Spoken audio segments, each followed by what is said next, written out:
Hello friends, knowledge mixture channel में आप सभी का स्वागत है। आज हम देखेंगे अक्टूबर 2024 माह के करंट अफेयर्स, जो कि आने वाले प्रतियोगी परीक्षाओं के लिए बहुत ही महत्वपूर्ण है। इस श्रृंखला में हमने जनवरी से सितंबर तक के करंट अफेयर्स को ऑलरेडी कवर कर लिया है, जो कि हमारे चैनल पे उपलब्ध है और इसकी PDF भी आप डिस्क्रिप्शन लिंक में देख सकते हैं। आइए शुरू करते हैं। पंचायत सम्मेलन का आयोजन कहाँ किया गया है? तो ये हैदराबाद में किया गया है और इसकी थीम है जीवन को सरल बनाना, जमीनी स्तर पर सेवा प्रदायगी को बढ़ावा देना। राष्ट्रीय समुद्री विरासत परिषद की स्थापना कहाँ की जाएगी? तो वो की जाएगी लोथल में, लोथल गुजरात में राष्ट्रीय समुद्री विरासत परिषद। ये वियतनाम के सहयोग से स्थापित की जाएगी। पहला अंतर्राष्ट्रीय भारतीय नृत्य महोत्सव पहला है, तो इसलिए इम्पोर्टेंट है। अंतर्राष्ट्रीय भारतीय नृत्य महोत्सव जो है कहाँ आयोजित किया जाएगा? तो वो नई दिल्ली में आयोजित किया जाएगा और इसका जो उद्घाटन है वो गजेंद्र सिंह शेखावत, जो कि संस्कृति मंत्रालय के मंत्री हैं। अंतर्राष्ट्रीय भारतीय नृत्य महोत्सव का आयोजन किया गया। 5 शास्त्रीय भाषाओं 5 और शास्त्रीय भाषाओं को की लिस्ट में शामिल कर दिया गया है। तो 2004 से ये शुरू हुआ था। शास्त्रीय भाषा का मतलब क्लासिकल लैंग्वेज।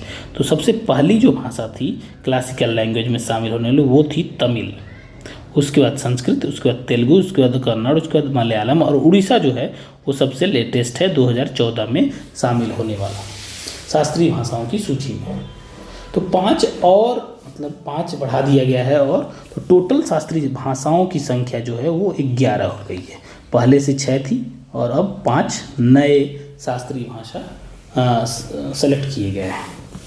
तो इसमें देख सकते हैं पाली है, प्राकृत है, मतलब भगवान बुद्ध और मतलब बुद्ध और जैन से संबंधित, पाली और प्राकृत। फिर आता बंगाल असम, ये 4 हो गए और एक मराठी। ठीक है, तो 5 नई भाषाओं को शास्त्रीय भाषा में शामिल किया गया है। कौन कौन सी हैं? पाली, प्राकृत, बंगाली, असमी और मराठी। पहले से 6 हैं। पहला तमिल है 2004 में और लेटेस्ट उड़िया है जो 2014 में शामिल हुआ है। 13वां मेजर बंदरगाह, ठीक है, कहाँ बनाया गया है? तो mega international container transshipment port ICPT, जो कि गैलविमा खाड़ी में है, अंडमान निकोबार में। इसको 13वां मेजर बंदरगाह घोषित किया गया है। $700 अरब का विदेशी मुद्रा भंडार जो है वो कौन कौन से देश हो गए हैं? तो ये भारत जो है ऐसा करने वाला चौथा देश है जिसके पास $700 अरब विदेशी मुद्रा का भंडार है। तो पहला इसमें आता है चीन, फिर आता है जापान, फिर आता है स्विट्जरलैंड। तो इसमें नॉर्मल रैंकिंग नहीं है, तो इसमें चाइना सबसे ज़्यादा विदेशी भंडार का रिजर्व है, फिर आता है जापान और फिर आता है स्विट्जरलैंड और फिर इंडिया जो है वो चौथे स्थान पे आता है फॉरेन करेंसी रिजर्व। 23वां SCO का आयोजन जो है वो इस्लामाबाद पाकिस्तान में हुआ है। ठीक है, 16 अक्टूबर। संघाई कोऑपरेशन ऑर्गेनाइजेशन, इसमें S जयशंकर जो है वो हमारे भारत की तरफ से गए थे। पाकिस्तान में आयोजन हुआ है इसका, इस्लामाबाद में। 23वां शिखर सम्मेलन है इसका। ये सारी चीज़ें आप याद करेंगे। कब आयोजित हुआ? तो 16 अक्टूबर को। इसमें कितने देश हैं? तो 10 सदस्य देश हैं। पहले 9 थे और एक नया शामिल हुआ है 2024 में, वो है बेलारूस देश जो है वो SCO में शामिल होने वाला लेटेस्ट सदस्य देश है। पहले से कौन कौन देश थे? चीन, किर्गिस्तान, तजाकिस्तान, ठीक है। तुर्कमेनिस्तान इसमें नहीं है, ये ध्यान रख लेंगे यार। उज्बेकिस्तान, ठीक है, तो सेंट्रल एशिया के देश हैं। फिर ईरान है, रसिया, इंडिया, पाकिस्तान, ठीक है, और फिर बेलारूस है। तो 10 देश हो गए हैं इसमें। भारत और सिंगापुर के बीच में ट्रैक 1 साइबर नीति वार्ता की गई है। ठीक है, ट्रैक 1 साइबर नीति वार्ता की गई है। तो अब देख लेंगे कि साइबर नीति के मामले में वार्ता कहाँ पे हुई है? सिंगापुर से हुई है, साइबर नीति, साइबर पॉलिसी के संबंध में। ठीक है। भारत कोलंबिया के बीच में फिल्म निर्माण के बारे में समझौता हुआ है। 16वां ब्रिक्स जो है उसका शिखर सम्मेलन, 16वां शिखर सम्मेलन आयोजित हुआ है 2024 में कजान, रूस में इसका आयोजन हुआ है। अगला कहाँ आयोजित हुआ? तो ब्राज़ील में आयोजित होगा 2025 में। ये भी कभी कभी पूछ लेता है। तो ब्रिक्स में जो है सारे देशों ने मतलब टोटल 10 देशों में भाग लिया है और ब्राज़ील ने जो है वर्चुअल मोड में इसमें भागीदारी दर्ज की है। और इसका थीम तक क्या था? वैश्विक विकास एवं सुरक्षा हेतु बहुपक्षवाद को मजबूत करना। ठीक है। 21वां आसियान भारत एशियान इंडिया सम्मेलन जो है वो लाओस देश के वियंतियाने क्या है? राजधानी है, लाओस की राजधानी में आयोजित हुआ है। और यहाँ के जो लाओस के पीएम हैं उन्होंने इसकी अध्यक्षता की है। तो पीएम सोनेक्से सिफांडोन ने इसकी अध्यक्षता की है। और आसियान शिखर सम्मेलन भी लाओस में ही आयोजित हुआ है। डीजी फ्रेमवर्क क्या है? DI GI। तो DI से क्या हो जाएगा? डिजिटल, और GI से क्या हो जाएगा? Digital infrastructure. DI से डिजिटल इंफ्रास्ट्रक्चर और GI से क्या हो जाएगा? GI से हो जाएगा ग्रोथ इनिशिएटिव। तो digital infrastructure growth initiative framework की घोषणा की है। किन किन देशों ने मिलके? USA, जापान, इंडिया एंड दक्षिण कोरिया। तो क्वाड देश कौन कौन से हैं? USA, Japan, Australia and Bharat. तो ऑस्ट्रेलिया को हटा के हम दक्षिण कोरिया से रिप्लेस कर देंगे। तो DG फ्रेमवर्क इनके द्वारा साइन किया गया है। ठीक है। सिंगापुर के साथ साइबर नीति, कोलंबिया के साथ फिल्म निर्माण और क्वाड देशों की जगह पे, ऑस्ट्रेलिया की जगह पे दक्षिण कोरिया रख देने से इन 4 देशों ने मिलकर DG फ्रेमवर्क की घोषणा की है, digital infrastructure growth initiative framework की घोषणा की है। WHO ने कुछ देशों को मलेरिया मुक्त घोषित किया है 2024 में। पहला देश जो 2024 में मलेरिया से मुक्त घोषित होने वाला है वो है केप वर्डे, जो कि अफ्रीका महाद्वीप में ही है। और दूसरा है मिस्र। स्पेन के राष्ट्रपति पेड्रो सांचेज कहाँ के राष्ट्रपति हैं? स्पेन के। वो भारत की यात्रा पे आए थे मोदी के साथ वडोदरा में। ठीक ना। एयरबस स्पेन, मोदी जी से मुलाकात हुई और मोदी जी के साथ वडोदरा में, तो आप जगह याद कर लेंगे वडोदरा में। एयरबस जो स्पेन की मतलब कंपनी है, और Tata advance services limited, Tata की कंपनी है TASL, दोनों मिलके C295 विमान असेंबली लाइन प्लांट का उद्घाटन हुआ है। तो C295 विमान असेंबली लाइन प्लांट का उद्घाटन कहाँ हुआ है? वडोदरा में हुआ है। और ये 2026 से विमानों का निर्माण करने लगेगा। इसमें कुल 40 विमान बनाए जाने हैं। ठीक है। भारत जेन पहल क्या है? नागरिकों को विभिन्न भाषा में मतलब डिफरेंट लैंग्वेजेस में जनरेटिव AI उपलब्ध कराने से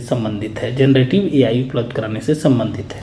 मेजर एटमॉस्फेरिक चेटनकोव एक्सपेरिमेंट MSE वेधशाला का निर्माण कहाँ किया गया है? तो ये किया गया हॉनले, लद्दाख में। तो ये मेस जो है वो एशिया का सबसे बड़ा स्पेशल काइंड ऑफ टेलीस्कोप है, इमेजिंग टेलीस्कोप आप कह सकते हैं, जो भारत द्वारा स्वदेशी रूप से विकसित है और एशिया में मतलब विश्व में सबसे ऊंचाई पे स्थित टेलीस्कोप होगा। INS निर्देशक और संधायक जो हैं वो सर्वेक्षण पोत हैं। ठीक है। जो कोलकाता के द्वारा बनाए गए हैं और वहीं जलावतरण भी हुआ। सर्वेक्षण पोत कौन कौन सा? निर्देशक और संधायक। WHO ने भारत, नेपाल, म्यांमार, विश्व स्वास्थ्य संगठन ने भारत को ट्रैकोमा मुक्त घोषित कर दिया है। इस भारत के साथ साथ कौन कौन से देश हैं? नेपाल भी है और म्यांमार भी है। तो भारत, नेपाल, म्यांमार को ट्रैकोमा मुक्त घोषित कर दिया है WHO ने। और ट्रैकोमा क्या है? ये आँख से संबंधित बीमारी है जो बैक्टीरियल इन्फेक्शन है, मतलब जीवाणु वाला रोग है, जीवाणु संक्रमण वाला रोग है। आँख में जो होता है ट्रैकोमा के कारण बहुत अंधापन हो जाता है, तो भारत, नेपाल, म्यांमार को इससे मुक्त घोषित कर दिया गया है। इथेनॉल प्रोडक्शन और कंजम्पशन में भारत जो है मतलब उत्पादन में भी तीसरा स्थान है और उपभोग में भी तीसरा स्थान है इथेनॉल में। 21वां आसियान भारत, ये फिर से रिपीट हो गया है। COP16 कॉन्फ्रेंस ऑफ पार्टी 16वां जैव विविधता सम्मेलन है कि बायोडाइवर्सिटी सम्मेलन जो है वो मध्य कैली, कोलंबिया में आयोजित हुआ है। मध्य कहाँ आयोजन होता है ये पूछता है, तो मध्य कैली, कोलंबिया में। और 2022 में 23 लक्ष्य रखे गए थे जो 30 तक पूरा करने हैं, उन्हीं पे बात हुई है इसमें, ठीक है। 2022 में जो कॉप हुआ था उसमें 23 लक्ष्य रखे गए थे 2030 तक पूरा करने के लिए। एनर्जी गैप रिपोर्ट है UNEP यानी कि यूनाइटेड नेशन इन्वायरमेंट प्रोग्राम के द्वारा जारी किया जाता है एनर्जी गैप रिपोर्ट। इसका आयोजन बाकू, अजरबैजान में हुआ है और इसकी COP 29 से पहले प्रकाशित हुई है। जो COP 29 जो UNFCCC का है उसके आयोजन से पहले ही ये प्रकाशित हुई है एनर्जी गैप रिपोर्ट। इसमें ग्रीन हाउस गैसेज के मामले में चाइना जो है वो फर्स्ट स्थान पे है, USA दूसरे स्थान पे है और भारत जो है वो तीसरे स्थान पे। तो इम्पोर्टेंट क्या है कि भारत जो है वो तीसरे स्थान पे है ग्रीन हाउस गैसेज के उत्सर्जन के मामले में। लिविंग प्लैनेट रिपोर्ट एक जारी की गई है, लिविंग प्लैनेट रिपोर्ट WWF के द्वारा। वन्य जीव आबादी का औसत आकार जो है 1970 से अगर मुकाबला किया जाए तो 73% कम हो चुका है, ठीक है। वन्य जीव मतलब वाइल्ड लाइफ जो पॉपुलेशन है वो 1970 के मुकाबले 73% कम हो गया है। और तीव्र गिरावट कहाँ कहाँ दर्ज की गई है?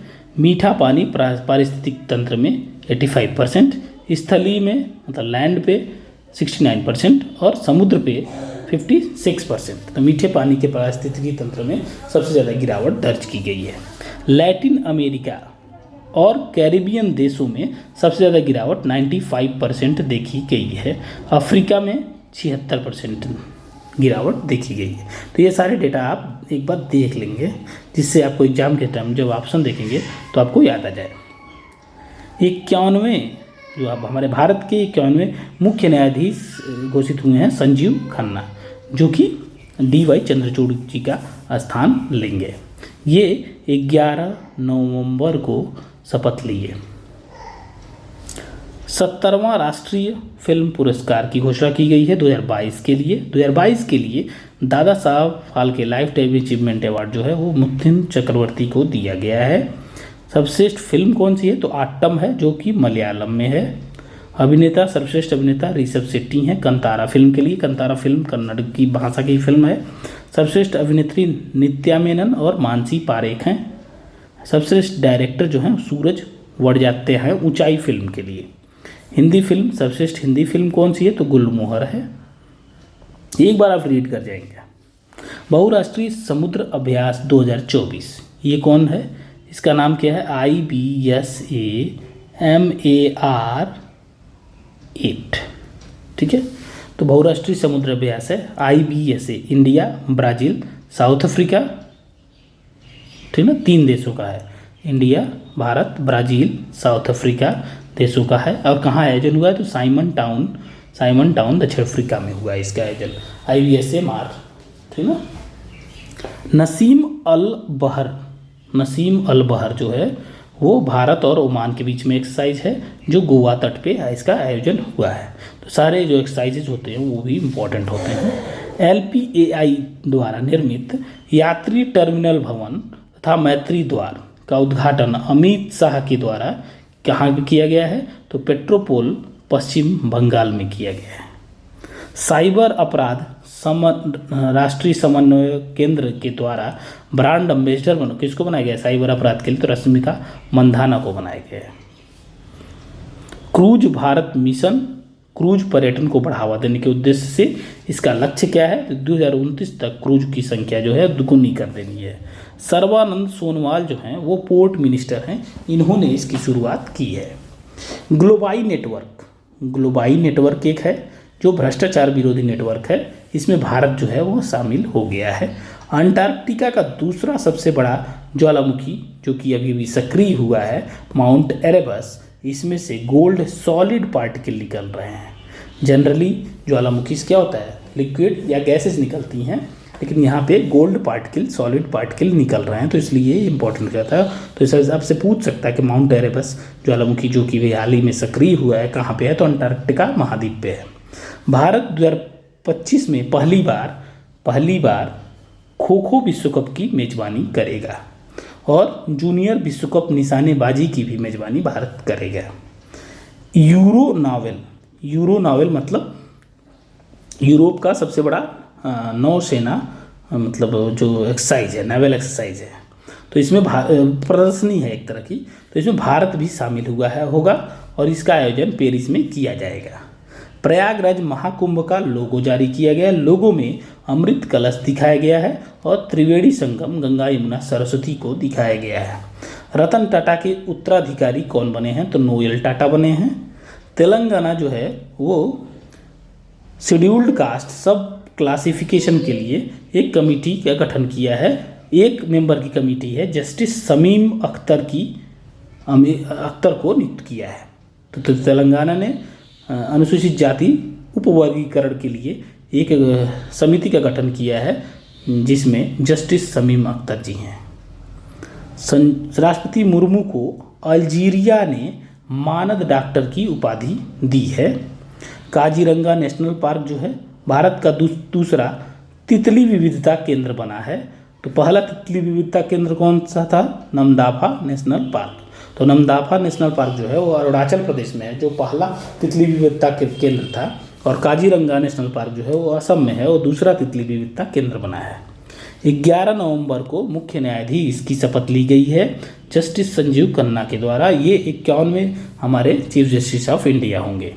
समर्थ का संबंध किससे है, तो ये वस्त्र क्षेत्र में क्षमता निर्माण की एक योजना है जो सरकार ने मार्च 2026 तक इसकी अवधि बढ़ा दी है। बाला देवी कौन है, तो 50 गोल करने वाली पहली भारतीय महिला बनी है, फुटबॉल प्लेयर हैं और इन्हें गोल मशीन के नाम से जाना जाता है, बाला देवी। महिला T20 जो इसका आयोजन UAE में हुआ है, इसमें न्यूजीलैंड ने दक्षिण अफ्रीका को हरा के जीत दर्ज हासिल की है। 29 अक्टूबर को आयुर्वेद दिवस इस साल मनाया गया है। ठीक है, धनतेरस को आयुर्वेद दिवस मनाया जाता है, यानी कि दिवाली के 2 दिन पहले। सरदार पटेल की 150वीं जयंती जो है वो 2024 से लेकर 26 तक मनाई जाएगी। यूपी में विशेष शिक्षा जोन बनाए जाने की घोषणा की गई है, स्पेशल एजुकेशन जोन। तो इसमें कौन कौन से 6 जिले शामिल हैं ये आप याद कर लेंगे। यूपी के एग्जाम के लिए 6 जिले महत्वपूर्ण हो जाते हैं। तो पहला है गोरखपुर से अयोध्या आइए, अयोध्या से लखनऊ जाइए, लखनऊ से आगरा जाइए। गोरखपुर, अयोध्या, लखनऊ, आगरा, बुंदेलखंड और गौतम बुद्ध नगर, ये स्पेशल एजुकेशन जोन बनाए जाएंगे। तो 6 जिले हैं। चक्रवात दाना कहाँ पे आया है, तो पूर्वी तट पे आया है, उड़ीसा और पश्चिम बंगाल तट पे। चीन का सेंझाओ 19 क्या है, 3 अंतरिक्ष यात्रियों को चाइना के अंतरिक्ष स्टेशन में प्रवेश कराया है। चाइना एक ऐसा देश है जिसका अपना एक अंतरिक्ष स्टेशन है। 3 अंतरिक्ष यात्रियों जिसमें एक महिला भी शामिल है, एक महिला भी है इसमें। तो इन लोगों को ये अंतरिक्ष स्टेशन में प्रवेश कराया। तो इस उपग्रह का नाम क्या है, तो सैटेलाइट का, तो सेंझाओ 19। पहला एशियाई बौद्ध शिखर सम्मेलन जो है, यहाँ बौद्ध कर देंगे, बौद्ध शिखर सम्मेलन जो है वो नई दिल्ली में आयोजित किया जा रहा है। और जापान ने विश्व का पहला लकड़ी का उपग्रह यानी कि वुड से बना उपग्रह लॉन्च किया है जिसका नाम है लिग्नोसैट। तो आपसे पूछ सकता है लिग्नोसैट क्या है, तो लकड़ी से बना उपग्रह है जिसको जापान ने लॉन्च किया है। धन्यवाद। अक्टूबर तक की सारी current affairs monthly wise upload कर दी गई हैं। आप इसकी PDF भी डिस्क्रिप्शन लिंक्स में देख सकते हैं। आने वाले आगामी प्रतियोगी परीक्षाओं के लिए जो ये 10 महीने का करंट अफेयर्स है ये बहुत ही महत्वपूर्ण है, तो इसको बार बार देख के इसको याद कर ले जाइए। धन्यवाद।